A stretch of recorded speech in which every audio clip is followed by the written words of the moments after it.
Time just before lunch for some discussion and questions, we hope, not only to those two speakers, perhaps if you have for the earlier speakers, so you might be thinking, where was my chance to ask a question? Well, you have the breaks, but hopefully we'll break it with space before lunch as well. So can I ask, give up for Gareth and Newid, and this next session is going to focus more on the impacts of climate change.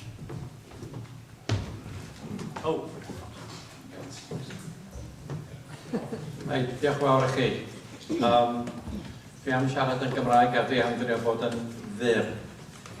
Dwi am siarad dipyn bach am Newid Hinsawdd ag Affrica, ond dwi am ganolbwyntio ar prosiect oedd ni'n rhedeg o Fangor a enw'r prosiect o MAPOSDA, Management and Policy Options for Sustainable Development and Communal Rangelands in Southern Africa. Ac oedd y prosiect yma rhedeg am blon i 10 mlynedd. Ac oedd o'n rhedeg mewn ardaloedd fama a fama. Just yn y darn yma, reit in Affrica. And it was a EU project, ac oedden ni'n cael pres o Brussels ac oedden ni'n cydweithio hefo grwpiau. Yn gyffredinol, jyst i ddweud dau beth yn gyffredinol. Yn y lle cyntaf, mae y rhagolygon ydy fydd y diffeithwch yn y Sahara yn symud i'r gogledd ac yn y Kalahari yn symud i'r de. Dyna be maen nhw'n disgwyl. Felly mae cyrion Affrica ar hyd gogledd Affrica, ar hyd y Sahel, ac wedyn Namibia, Botswana, a trwad i Mozambique ac i de Affrica. Maen nhw'n debyg o fynd yn mwy sych ac yn mwy poeth. Ond mae'r newidiadau yn Affrica yn llai sylweddol na'r newidiadau yn yr Arctic a yn yr Antarctic. Ond fe na geisio esbonio chi, mae'r sefyllfa yn Arctica yn mwy ymylol. Felly mae newid bach yn gallu gwneud gwahaniaeth mawr. A dyna be fydd y pwnc sgwrsi. Dyma'r ardaloedd Polswg, cymuned Polswg, yma fod, dim Polswg di enw'r lle, dwi'n gallu teithio. Polswg yn gymuned diddorol iawn, maen nhw'n bobl sydd yn disgynyddion ar bobl san, bushman, sydd wedi bod yn cydfridio hefo'r Afrikaners, ers i'r Afrikaners ddod i de Affrica. A dyn nhw'n bobl dion, maen nhw'n edrych llawer iawn mwy debyg i bobl Aborigine Australia.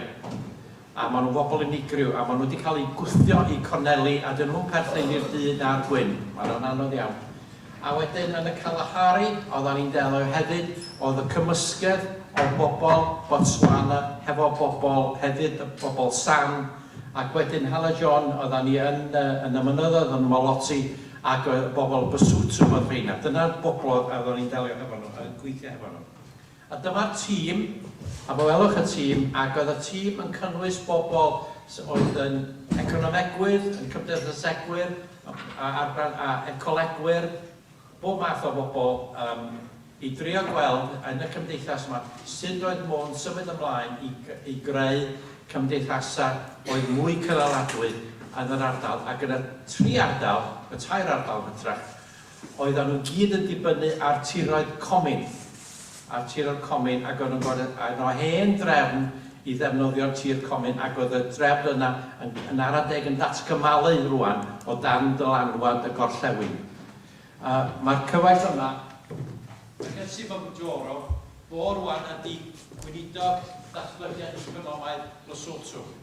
Mae Cetsi Majoro yn fwy pwysig iawn rwan yn Llywodraeth Lesotho. A fe welwch fi yn y canol yna, a tu nôl fi Einierian o Fangor, cyfeillion o Sbaen, o'r Alban, ac oedd y cyfeillion eraill yn dod o lot o wledydd yn de Affrica. Reit. A jyst i chi gael blas, dyma yr ardal oedden ni'n gweithio yn y Kalahari, ac yn y Kalahari mae gan chi'n cael o salt pans yma, ardaloedd lle mae yna halen ar wyneb y tir, ac wedyn o gwmpas fe welwch y goed y safana yn yr ardal yna. A fe welwch mor sych ydi o. Dwi'n di dod â llynio o'r anifeiliaid yn marw, ond y ffaith ydy oedd y gwartheg yn marw o'n cwmpas ni yna o diffyg dŵr a diffyg maeth. A wedyn, dyma lle oedd o, da chi'n gweld lle oedden ni'n gweithio yn y Matcheng, ac oedd rhyw 7 awr o ddreifio o Chaborone, prif dinas Botswana, i'r gorllewin, nid bell iawn o'r ffin hefo Namibia. Un stori bach dwi eisiau deud ynglyn â'r prosiect yma, neu wrach 2 bach iawn. Yn y lle cyntaf, oedden ni'n methu dall, oedd y bobl lleol yn deitha ni, mae'r tywydd wedi newid. Mae wedi mynd yn waeth arna ni. Ac oedden ni'n edrych ar y data o'r glawiad oedd yn dod yna, ac oedd cyfartaledd y glawiad yn aros yn union y fath. Oedd o, yn yr ardal yma, oedd nhw'n cael glaw yn yr ha, i ha nhw gea ni yn yr ha, ac oedd nhw'n cael rhyw 300 o milimetra o law y flwyddyn. Sef, da chi'n cael hwnna mewn rhyw fus yn y wlad yma, os da chi'n lwcus. Wedyn, gwmpas 300 o milimetra. Ond oedden ni methu gweld sut oedden nhw yn gweld y newid i cymryd lle, bobl brodorol, ac oedden ni fel gwyddonydd yn dweud, na, mae di aros y fath. Be oedd wedi digwydd oedd bod y glawiad yn digwydd yn llai aml ond yn drymach. So be oedd yn digwydd dros y degawd oedd y cyfartaledd y glawr y fath, ond oedd siap y glawiad yn wahanol. Ac oedd hwnna yn gwneud gwahaniaeth mawr i'r cnydau oedd nhw'n gallu tyfu. Felly, nhw oedd yn iawn, wrth gwrs y bobl brodorol sy'n iawn, bob doedd nid yn gwyddonwyr, ond oedd hwnna yn addysg pwysig i ni ddysgu mor subtle oedd y gwahaniaethau oedd Newid Hinsawdd yn gallu gwneud mewn ardal sy'n reit ar y ffin o fod. Ac oedden ni'n deithio nhw i dyfu millet, nid i dyfu mes, oedden nhw mynd i tyfu mes, ond mae mes yn cymryd 120 o ddiwrnod i addfedu. Mae millet yn cymryd 60-70 diwrnod i addfedu. Fysa chi'n deud sa'n well, ond oedden nhw wedi arfer efo bita mes, doedden nhw'n misio millet, ac oedden nhw'n gweld millet fel bwyd adar. Felly mae'r elfen seicolegol yn bwysig iawn yn dod i fewn i sut da chi'n gallu cydweithio efo'r bobl.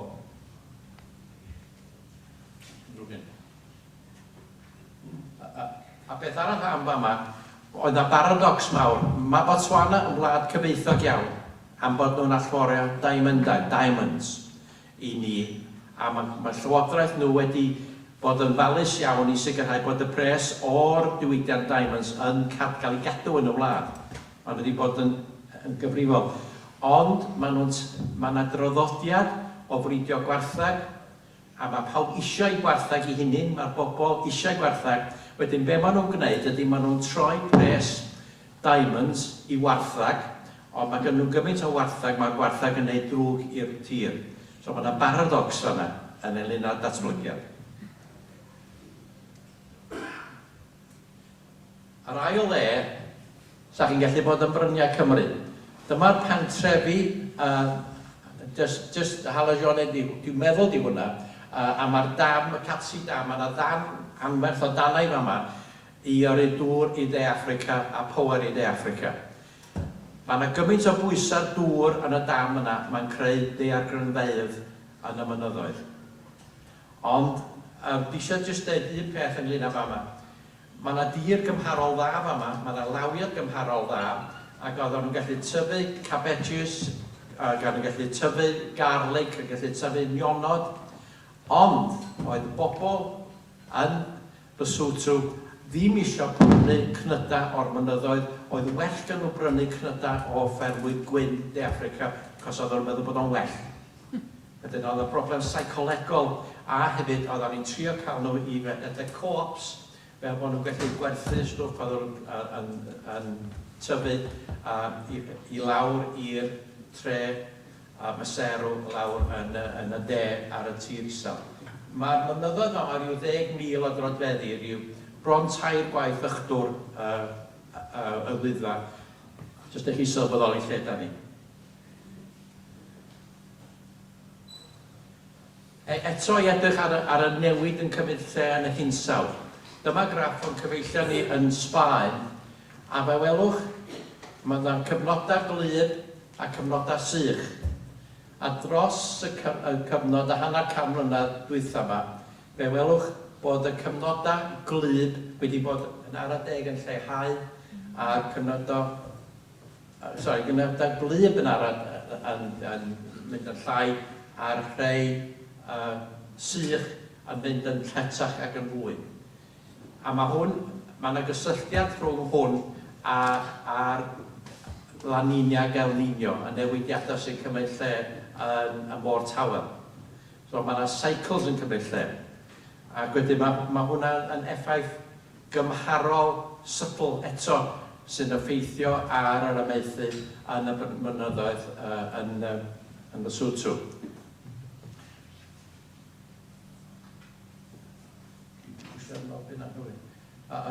Diolch mat Samuel, yna'r cysylltiad. A fe welwch bod y glawiad yn newid dros y wlad yn dibynnu lle da chi. Oedd yn prosiect ni i fyny yn y gogledd yn y darn mwy glas fanna, ond mae yna ddarna lot sychach yn y de. A'r broblem hefyd ydy, hefo'r sychdwr, mae yna rydydd mawr yn cymryd lle. Mae rhai ohonoch chi wedi bod i Lesotho, da chi'n gwybod mae yna yrrydu dychrynllyd yn cymryd lle, cos pan mae'n bwrw glaw, mae'n bystillio bwrw glaw, a mae yna rydy'r tir, a mae yna gyllis mawr yn cael ei ffurfio yn y tir gorau i lawr ar y selfa, ar y tir isel. Y broblem fama oedd broblem eto cymdeithasol rheoli. Yn yr hen amser, oedd gannach chi y peneithiad y warol is-llwythi oedd yn rheoli pwy oedd yn pori ar y tir. Ac oedd y drefn yna yn datgymalu, a'r hen drefn fel oedd ar Bryniau Cymru yn rheoli yr hifa, oedd hwnna'n datgymalu, ac oedd gan pawb yr hawl, hyd yn oed os wedi symud i'r dref, i gael anifeiliad ar y mynyddoedd. Ac oedd yna broblem mawr hefyd o ddwyn. Oedd yna bobl yn dod drosodd o De Affrica yn dwyn ar anifeiliad hefo machine guns ac yn cario nhw hwnna. So, am bod na gystadleuaeth am yr adnoddau, oedd yna drais yn cymryd lle fel oedd yn cyfaill yn awgrymu gynna. Ac yn sydyn iawn, y trydydd ardal, Polswg. Mae Polswg yn y mynyddoedd y Camensberg sydd ar y ffin rhwng De Affrica a De Namibia. Ac oedd bobl yma yn disgynyddio yr Afrikaners a'r San. Ac oedd wedi cael ei gyrru i fewn i reservations i bob pwrpas. Ac oedd na rhyw, ar yr ardal yma, oedd na rhyw 100 o deuluoedd yn byw yn yr ardal yma. Prif ffynhonnell arian iddyn nhw oedd pres yn cael ei yrru nôl oedd bobl oedd yn gweithio yn y mwyngloddio yn y gold mines a diamond mines yn y rand, ac hefyd oedd bobl yn mynd lawr i weithio yn Cape Town yn y Cape, ac yn rhannol byw yn y Cape Flats ac yn rhannol byw yn fama. A beth yn drist iawn oedd y llanciau ifanc yma efo gania a cyffuria fel sa'n nhw'n y Cape Flats, ac oedd nhw'n defnyddio enwa gania y Cape Flats pan oedd yn ymladd o'i gilydd, a da ni 700 milltir yma o Cape Town. Ond oedd dylanwad diwylliant os hwnnw chi yn y Cape Flats yn effeithio ar ardaloedd gwledig o'r fath yma. Dwi eisiau dweud 2 beth am yma. Mae'r le yma, mae'n cael hael 300 diwrnod y flwyddyn. Mae hefyd yn cael andros o wynt. Bob nos mae yna wynt yn dod lawr o'r bryniau ac yn chwthio ar draws y lle. Ac yn y nos mae un gebist o oer yna. Dwi'n meddwl bod i'w roed i bod mor oer ac o'n i gyda'r nos fama. Yn y dydd mae'n 30 gradd. So mae yna amledd mawr. Ac oedden ni'n dweud, mae fama yn berffaith i yniad newyddol. Ewch, dwch chi'n gael y cyfeillion o cats ata chi.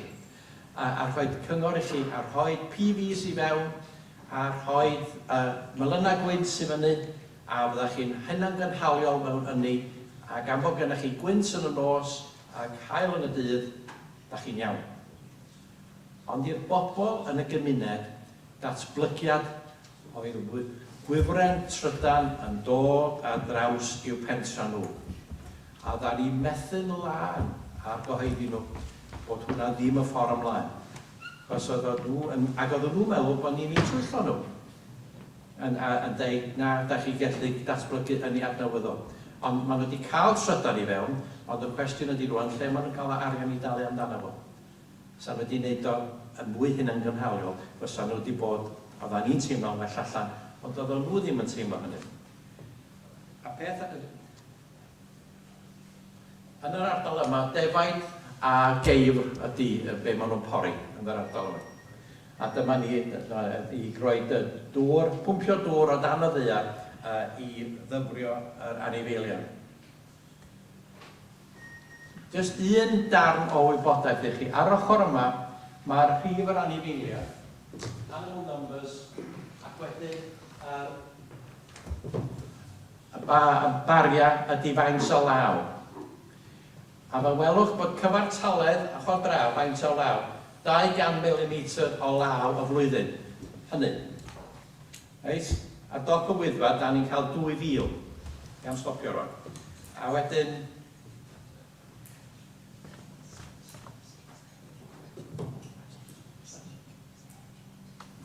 O, di efo. Fe welwch fama, oedd a flwyddyn arbennig o wael, 150 mm o law. Ac oedd y rhif yr anifeiliaid wedi cynffo o 6,000 i lawr i 1,000. So oedd y rhif yr anifeiliaid yn dibynnu ar y glawiau. Felly, pan yn cael blwyddyn gwael, oedd y peth, oedd nhw reit ar y ffin. Ond oes ar un ffarm yng Nghymru efo colledion o 6,000 i lawr i 1,000 mewn 2 flynedd am bod ti ddim yn bwrw glaw. So, jyst i chi dweud, mae newidiadau bach yn y hinsawdd yn gallu cael dylanwadau mawr yn yr amgylchiadau. So, dyna, dwi'n mynd ymlaen, jyst i ddweud un peth, mae'r ardal yma'n enwog iawn. Ydych chi'n sefyll Mesembryanthemum yn eich gardd, o'r ardal yma, mae Mesembryanthemum yn dŵad. A dyma'r blodau. Ac mae yna bobl yn mynd yn y Gwanwyn yn De Affrica yna mewn buses i weld y blodau hardd. Ond yn yr ardaloedd yma, maen nhw wedi pori ma'r galad. Does na ddim byw ar laswell maen nhw, byw ar misos maen nhw. Ydy'n hollol wahanol i beth da ni wedi arfer. Reit, diolch yn fawr i chi.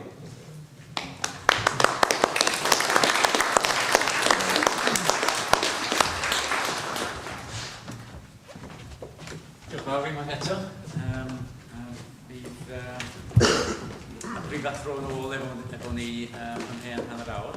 Ond yn y cyfanser, I'd like to introduce Norbert Mbuto, who is from the Democratic Republic of Congo, where he was working for the United Nations for some time, and he's been through a number of different projects and activities and livelihoods since then, setting up registered charities. He's now the coordinator of the Community Space Partnership.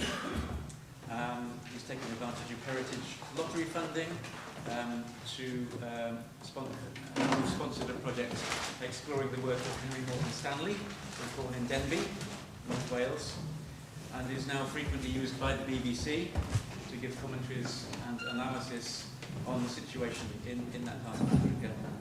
And he's also a publisher as well as a journalist. I think I'll stop there really, because it looks as if Norbert is ready. So take it away. Yeah. Thank you very much about that. I'm very delighted to be to share with you a couple of stories. The only thing to summarize who I'm a storyteller, and I will tell you some stories. I will just add some stories to what we already learned since this morning. About the stories, I remember what my father, I will also tell something about my father. My father ever told me when I left for the boarding school, he said, look, where you go in a new village is a very big mistake to start dancing with the left leg when the inhabitants themselves are dancing with the right one. So the best way you need to do is to get dancing with them, starting with them with the right leg, and then when you are dancing, you can learn their dance and teach them also your way of dancing. So that's really kind of the motto of my personal life. And when I came to living to Welsh after London, after Belgium, after France, I found that there are some good dancing in Welsh. And really I can tell you that you are really good dancers, and all my stories will be really what I learned from you, what I learned from these wonderful people, not only from Greg, who support us with this concept of Welsh Africa, but also the Big Lottery Fund, who founded this project of telling stories between Welsh and the Congo. But the wonderful things in Welsh is really Welsh people. Really, Welsh are wonderful people, really. If you got the opportunity to live abroad and to live in Welsh, this is the only place where you can make a friend one night. And I slept yesterday in a good place, in a friend place, and that is really the story I will share with you. As said, I got part of a lot of small organizations based in South Wales in Newport. We found this small organization, South People's Project, but I'm now working as the coordinator of the Community Space Partnership, which is a small community group based in Peel, in Newport. But I'm also the member of a Sub-Saharan Advisor Panel and a member of UK Africa Energy Poverty Working Group based in London. Since this morning, we learned a couple of things. What we learned is, this morning, for example, and yesterday, about this high level of air pollution. But we learned also the climate change. And in Newport, someone told me, when I said to him that I was coming in this conference, he said, oh, clearly the climate changed. I said, why? He said, look, we didn't have snow this year in Newport. So that is really, but also from African side, we learn about the Kalahari Desert, but anyone who is involved in sociology in Africa or ethnology, you know that the migration of the population who live now in Central Africa originally came from the Sahara Desert, so before the desertification. So with the desertification, everyone moved down. So those are also the reality. We know this famous picture about what happened this year. And this, since I'm in Welsh also, every time I work with my camera and camcorder. This is in Newport. I was sitting on the cathedral, St. Woolos Cathedral, so you can see the very old power station there. And what is amazing is, look how it's interesting to see how we contribute really in this pollution. And about Africa, go back also in Africa, because I'm myself a kind of a footbridge man. Born in Africa, living in the city, studying in Europe, going back in Africa.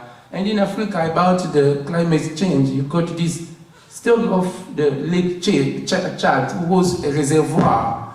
But now what happened to this lake? Look, that's how it was in 1963, and it is in 2001. So this is one of the big problems now in this area, is how we need to work really to save this lake, which was really the reservoir from all those countries.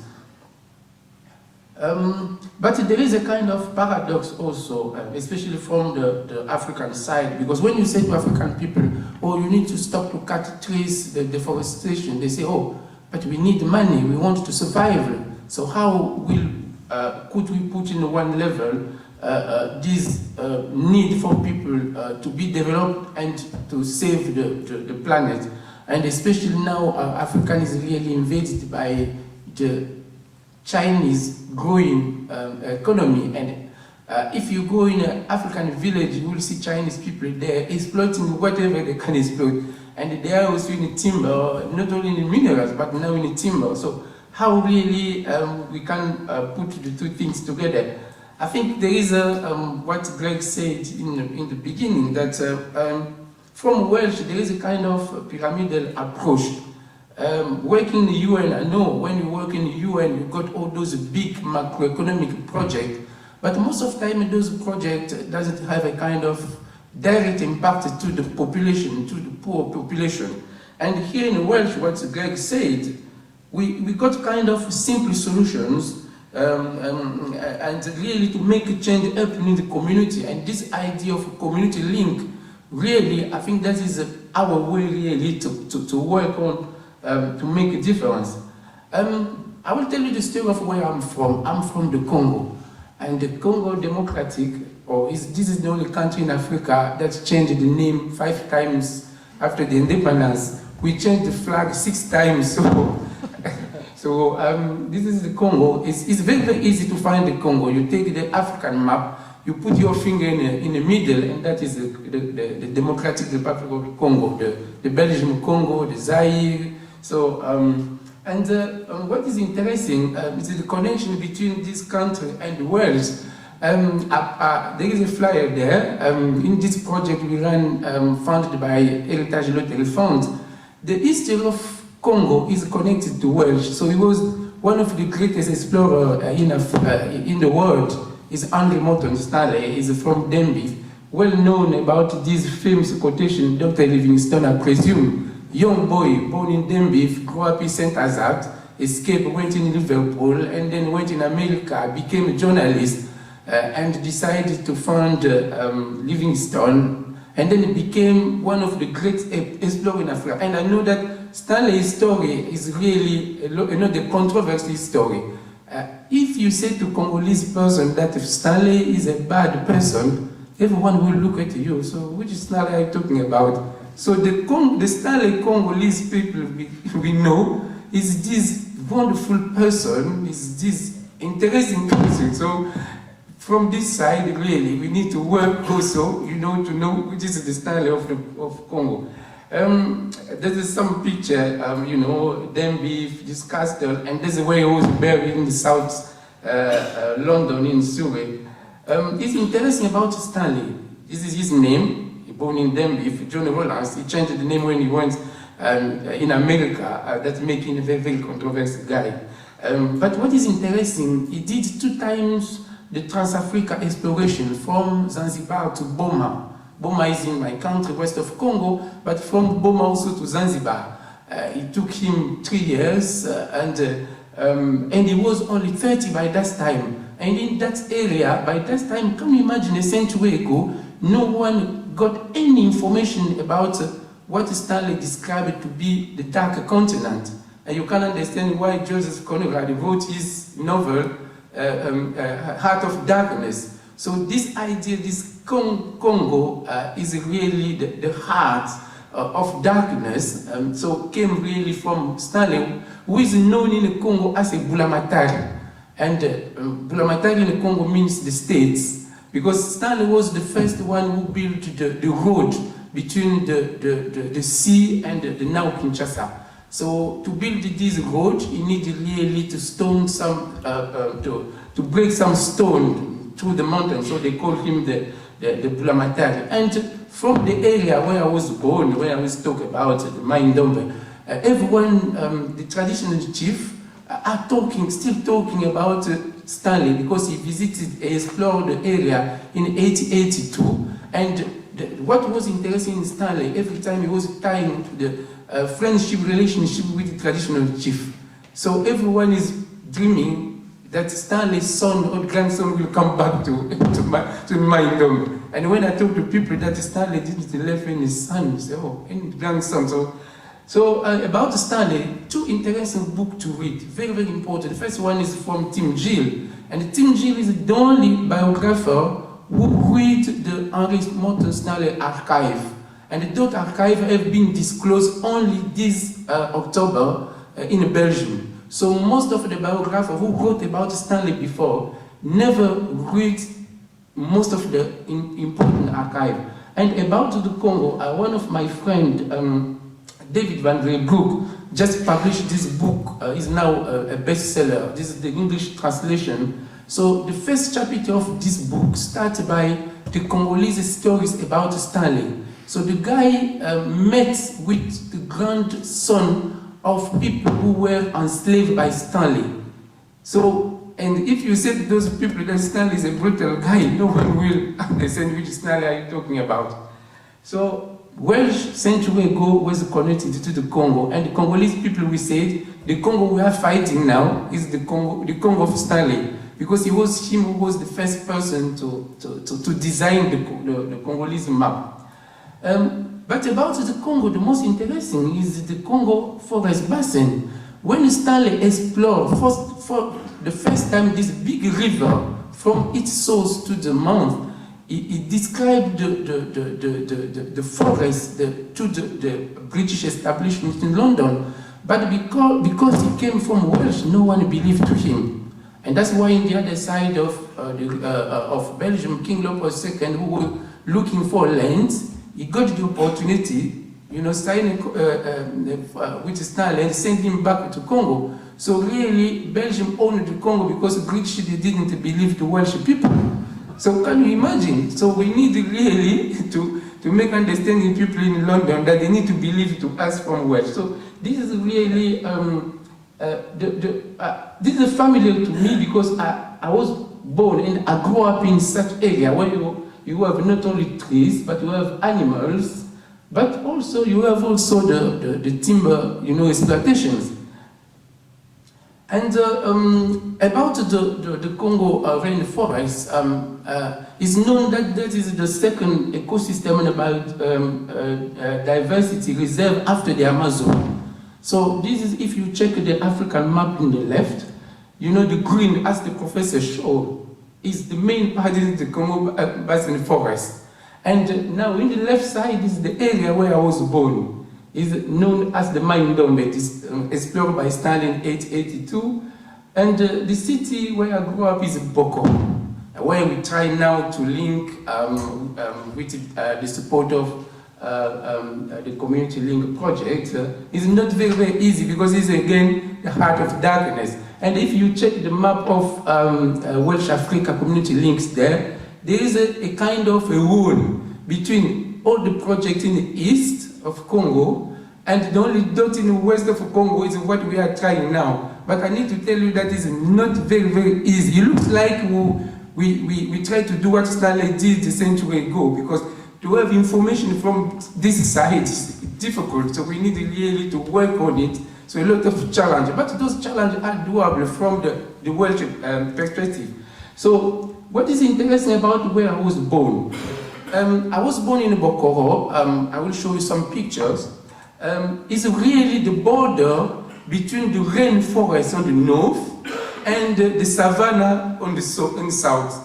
So we really experienced the both culture of the forest and the savanna. So we got some vegetables coming from the forest and other one from the savanna. The animals is the same, the language, and you can see the difference. So my father and my grandfather and my auntie, they live in the forest. So we got land in the forest, but from my mother's side, they live in the savanna. And also, if you are interested in the story of the slave trade in Africa, you will understand how it was easy for the slave trade to arrest people in the forest than in savannah.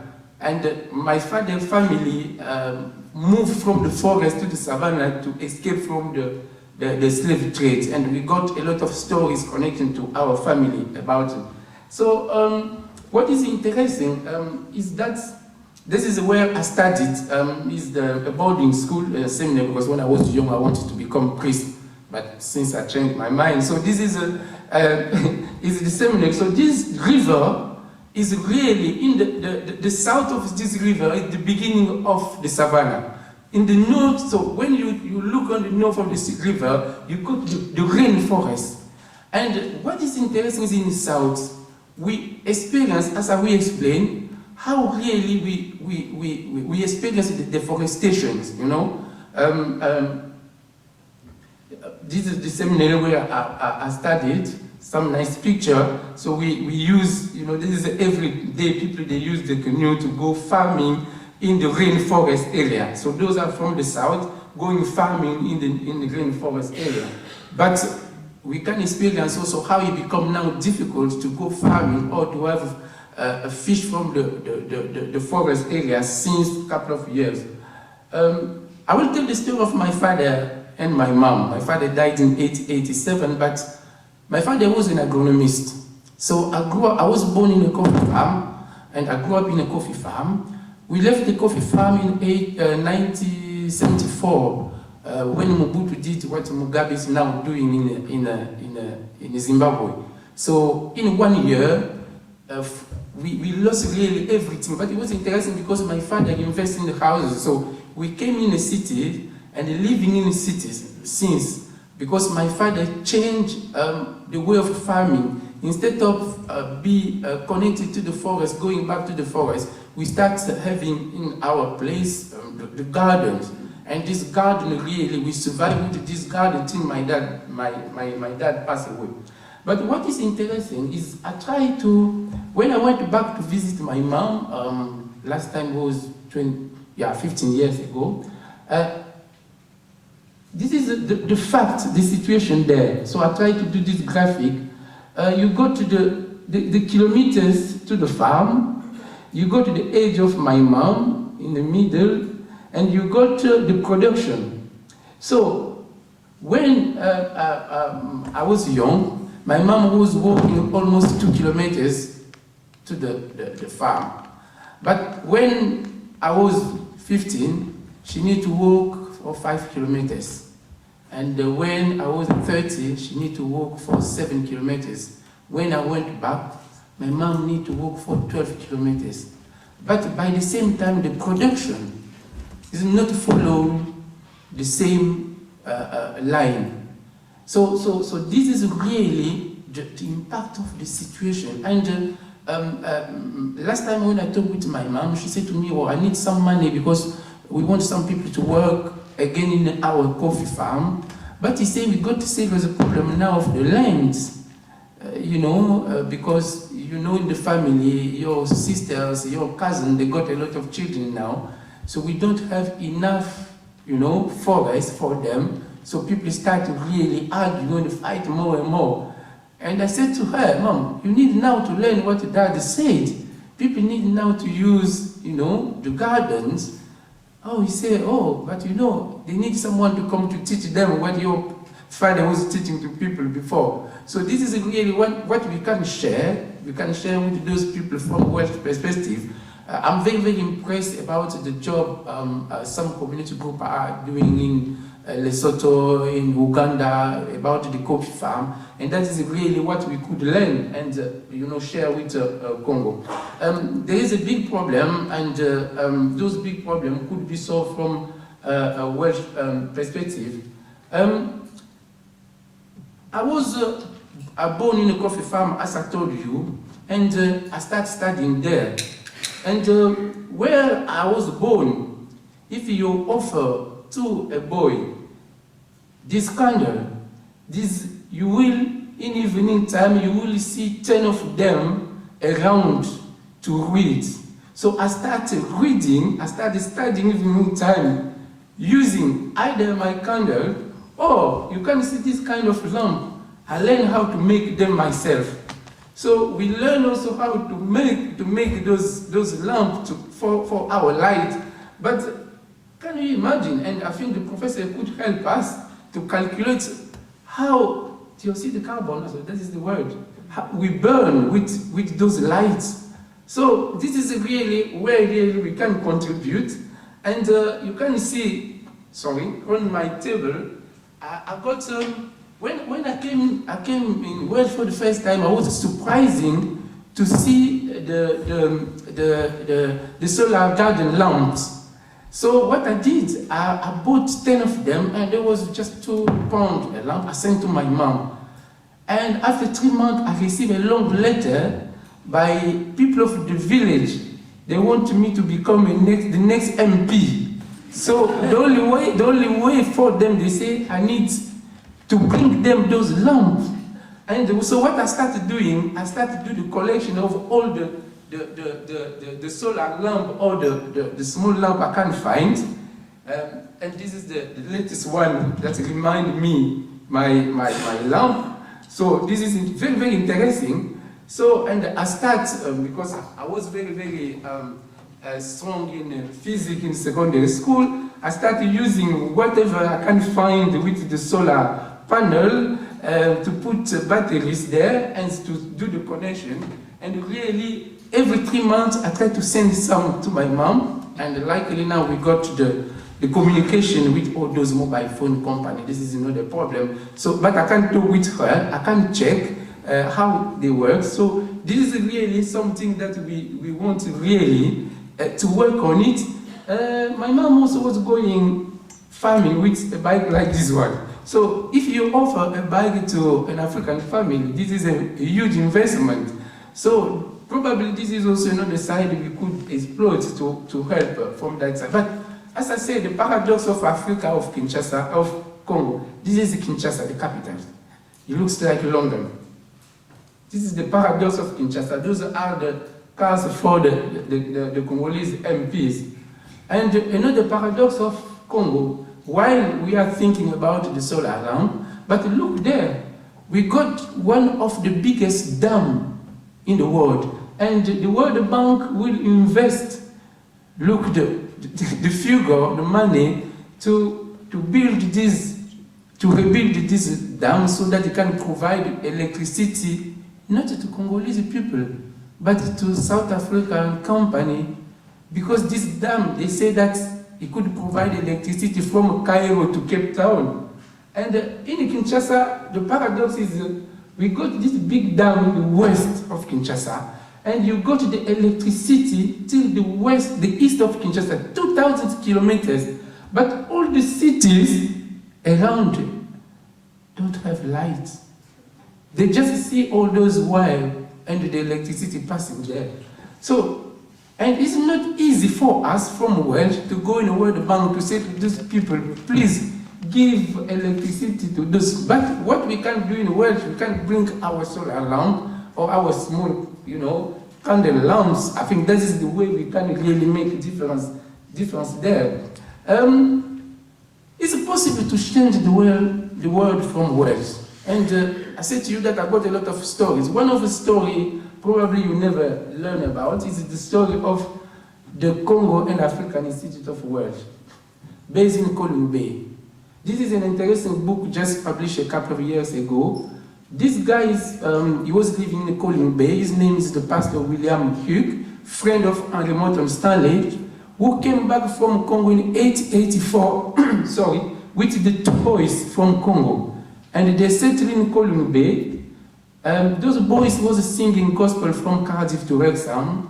And Welsh people, they raised money and they created this Congo Institute of Welsh. This is the new house now.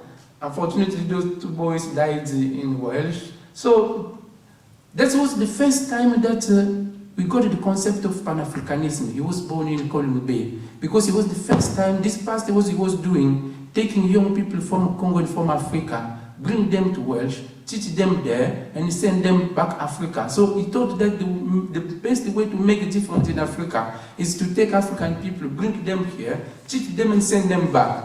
And that was the first time really that African people started working together for the positive of Africa. This is one of the pictures of the Welsh Institute. So the answer about all those major problems is all those projects we really got in Welsh. And I can, from my former UN perspective, really the difference is very, very huge from all our small projects to Africa. And one of the ideas now we are working, I was involved, is to think also about the Welsh Institute of Peace. I think we got also our voice, it's not only from the big institution, but it's possible for us to work, and I think it's possible for us to make a difference. I will end by this picture. This lady died a couple of years ago. I met with her 2 times. And the last time she told us about, her major project, the Green Belt movement. And I will end with what she said to me. She said, look, nowadays most of African young people want to become famous. But most of them we use now to become a warlord, because when you are a warlord, you are very, very famous. or you wanted to do politics? I said, look, I became famous not by doing politics, but just because I started planting trees in the village. So you also is supposed to become famous by planting trees. For me, I think I want to become famous, to become MP in Congo and in the world by bringing them those solar lamps with your support. Thank you very much.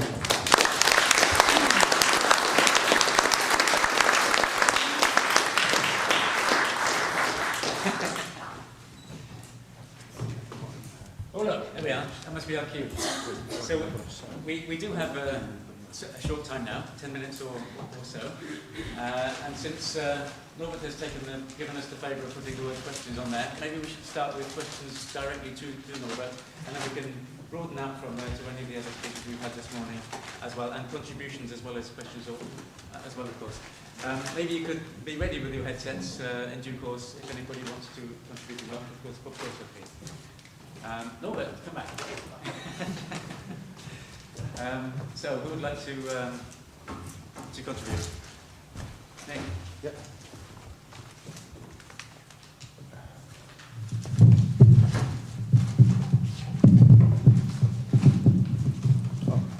For me, I thought it was very. No, but that was fantastic presentation.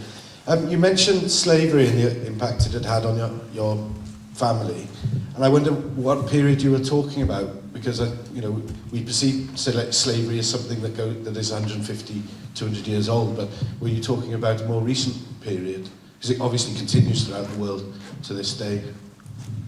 Yeah, when I was 4 or 5 in the coffee farm, I got the chance to see my great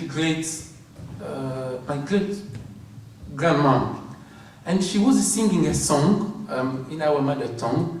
I remember the song. And this song means when you live in the village, you go to the Bengba, that means the soldier coming, arrest you, killing you. When you go in the forest, you got the leopard there. So which kind of lines visit? So it was just when I was about 25, I was writing an history book that I questioned my dad, and my dad explained to me. Because I understood that my dad is connected to the royal family from the forest. So why we got a lot of aunties living in the savannah? So that explained that their great aunties, grandmom, was a princess. But because of the slave trade or the colonization, because it's not easy to know exactly. So, because there was arrested easily people in the forest, because the villages in the forest are connected by small roads, okay? And the people could appear and kidnap you. But in savannah, it's not possible. The village in savannah, you can see someone who is coming, so people could escape more easily. So we got a lot of great-grandmom and who were kidnapped. So to save the kingdom or the dynasty, so they sent some of the princes living in the savannah. And because all the traditional chiefs, they got a kind of friendly relationship, so they called them as also the princess in the savannah. So that is, but it's not easy to know exactly the period. I tried to question, but this song, that I listened, I was, so 1970, and the great-grandmom probably was born in the beginning of the beginning of the century. So probably she learned also from another great-grandma. So it's not easy to find really about the period. Thank you.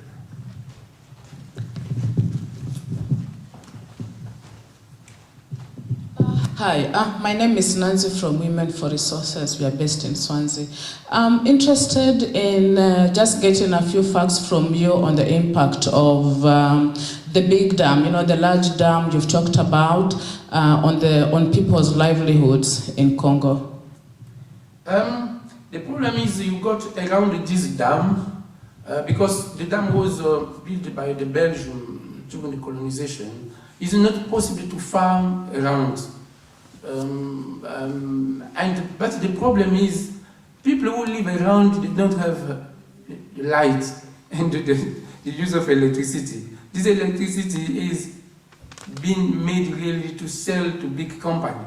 So there is now a major problem. They try to build small dams, and we don't know. And if you read also in this article, they write, but only 9% of Congolese 6 million have access to electricity. And so this is really the really paradox, and the really paradox. So we need really some voices so that those people they could benefit from this investment.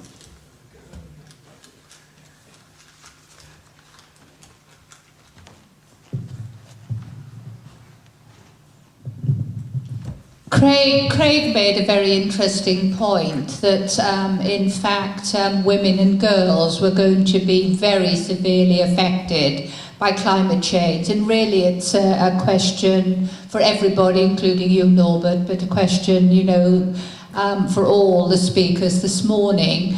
What kind of policies are being developed that can address some of these issues if women and girls are going to be so severely affected?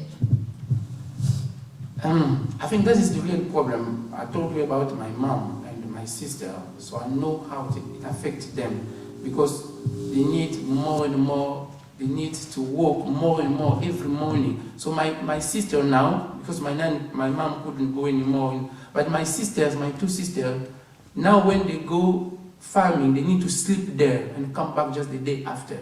So can you imagine the environment of sleeping, in a farm? So but the thing is, we don't have a kind of big political will to change those things. I start a project now with Community Affairs in Cardiff. The aim of the project is to ship this project in Africa.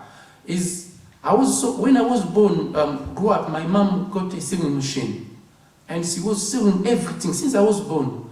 And now, so if you offer, the very old machine to a lady in Africa, this is an investment. And my mom, evening time, because she learned how to knitting, she was doing those kind of things. So what I wanted to do now, I want just to collect all the very old sewing machine, bring them in Africa. And we are trying now with the Community Affairs in Cardiff to train a couple of Congolese ladies to sew in the African dress. The aim is, in September, we will have the big NATO conference in Newport. And I dream to give one of the shirts to Barack Obama to wear it, so it will be a big publicity for people in Africa. So what we want now to help them, it's not possible to change the policies. Our politicians, a lot of question mark and exclamation mark. But the difference we can make for me now, for my mom, is to bring her a sewing machine. I just bought a bicycle for £5 last week, so I need to send her this bicycle, some spare parts, and we want also to connect it with the disability world, because when I grew up in a boarding school, we got a Catholic father who was using the bicycle, and what he did, he created the maintenance bicycle cooperative of disabled people. He was giving them the tools so those people can sustain themselves by repairing bicycle.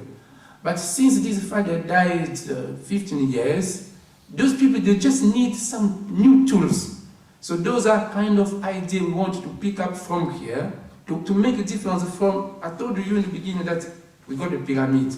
It's not possible for us to make a difference from the top, but I think from the bottom we can do something.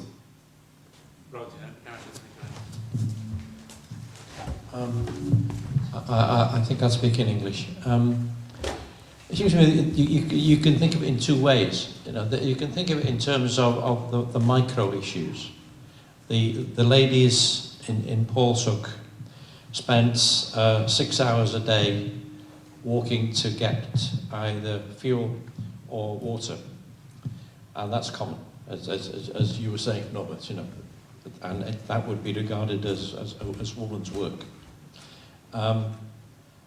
It is possible maybe to do something about that, but in a communal area, how do you protect if they were to grow shrubs and that sort of thing? You've got to protect it, and you've got to protect it from the other people's goats who will eat them. So there's actually a logistical problem and a community organisational problem. But it seems to me there's a much, much bigger problem, and that is exemplified by this. That the way the world economy works is essentially to the benefit of the few and the very large corporations. And they are don't represent either women or ordinary men's rights or their aspirations. And we don't have an economic model. I mean, it's exemplified yesterday beautifully in Pembrokeshire with Mirco. The government of Wales and the government of the UK would be desperate to maintain the oil refinery in Pembrokeshire and 450 jobs. And if I was working there, I would want it to stay because that's my livelihood.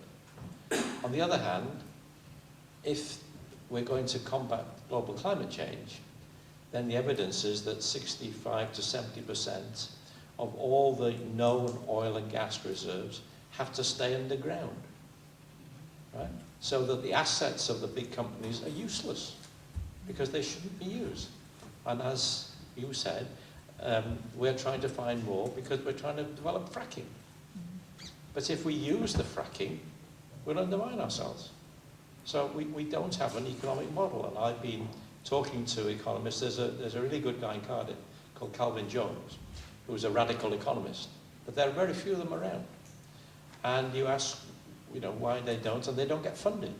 Because the economic model that we all work under is predicated on a continuous use of resources, a continuous increase in GDP. And then unless your GDP, if you're in China, your GDP has to go up about 10% a year because there are poor people wanting jobs. If it's 10% per year, that means your demand is doubling every 7 years. So, we have a huge intellectual problem, which I have no solution for at all. And on the other hand, we can do small things to alleviate in individual communities. I'm sorry to be so dismal, but it is a huge problem. Great, yeah. Yeah, just a very brief couple of additions to that on the point around gender. Firstly, I think something which the whole Wales Africa movement is increasingly doing in very inspiring ways is actually thinking about not our links just simply as a nice twinning arrangement. Rodri Morgan once described the linking movement as it was getting going as twinning with a purpose. Which I think rings true for many of the volunteers who do it.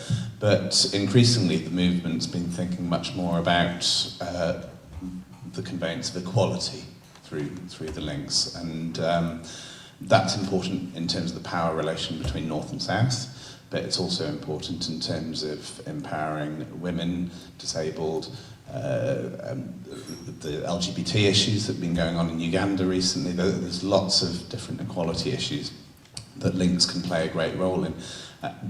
And in terms of changing from the grassroots up, a couple of weeks ago we had a great story at the Wales International Development Summit from Catherine Llewellyn from Swansea, who had been involved in a link with Swaziland, and they did a carpentry project where they were training women carpenters up.